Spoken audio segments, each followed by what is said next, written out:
নমস্কার বন্ধুরা, আজকে আমরা বানাবো পাস্তা।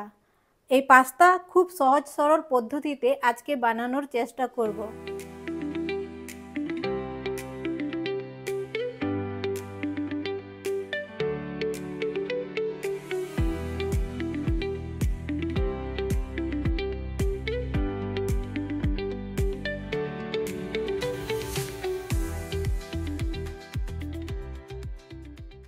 এই পাস্তা বানানোর জন্য আমাদের লাগবে কাঁচা পেঁয়াজ, লঙ্কা, জিরে গোলকি, আদা রসুনের পেস্ট, একটা তেজপাতা, ধনেপাতা, ক্যাপসিকাম আর লাগবে টমেটো সস।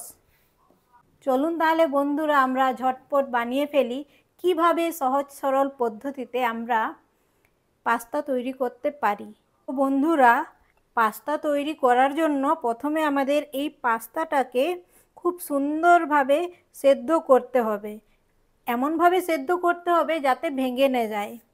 আর এই সেদ্ধ করার জন্য আমাদের লাগবে সামান্য পরিমাণে হলুদ গুঁড়ো আর পরিমাণ মতো লবণ। তো বন্ধুরা, এই যে আমাদের জল ফুটে উঠেছে, ঠিক এই সময় আমরা পরিমাণ মতো লবণ দেব আর দেব সামান্য পরিমাণে হলুদ গুঁড়ো। তারপরে এর মধ্যে আমরা পাস্তা দিয়ে দেব।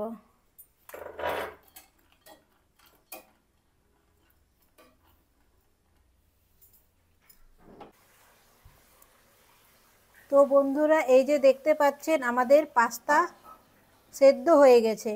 সেদ্ধ করার পরে আমি এটাকে জলের মধ্যে ভালো করে ধুয়ে নিলাম। তারপরে সামান্য পরিমাণে সরষের তেল দিয়ে দেবো যাতে চিটে না যায় একে অপরের সাথে। এটাকে এইভাবে রেখে দেব।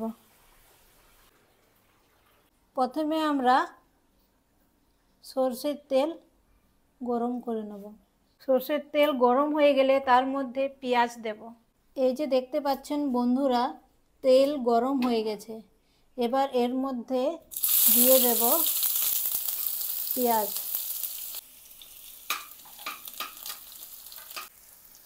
এরপর দিয়ে দেব একটা তেজপাতা আর লঙ্কা। তারপর দিয়ে দেব আদা রসুন বাটা, জিরে গোলকি বাটা। ভালো করে নাড়িয়ে চাড়িয়ে নেব। আর গ্যাসের ফ্লেমটা মনে রাখবেন একেবারে লো রাখবেন, একেবারে লো। খুব বেশি হাই রাখলে পুরো মশলা জ্বলে যাবে আর কোনো টেস্ট আসবে না। এরপর দিয়ে দেব পরিমাণ মতো লবণ আর সামান্য পরিমাণে হলুদ গুঁড়ো। ক্যাপসিকাম এখন দেব না।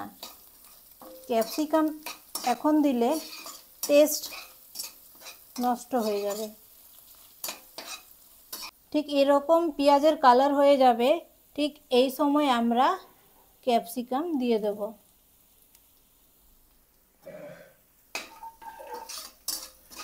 এর মধ্যে আমরা জল অ্যাড করতেও পারি প্রয়োজন হলে, আবার নাও করতে পারি, ওটা নিজের ইচ্ছের উপর। আমি এর মধ্যে জল অ্যাড করব না। এবার আমরা কিছুক্ষণ পরে এই পাস্তা অ্যাড করছি। গ্যাসের ফ্লেমটা একদম লো থাকবে।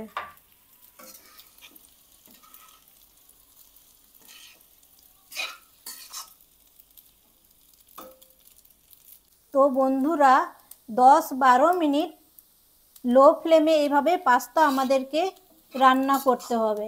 10-12 মিনিট পরে আমাদের এর মধ্যে ধনেপাতা দিয়ে দিতে হবে।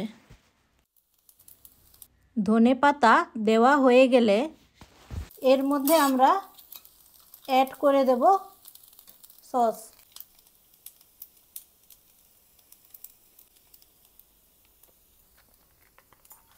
এরপর নাড়িয়ে চাড়িয়ে নেব 2 থেকে 3 মিনিট।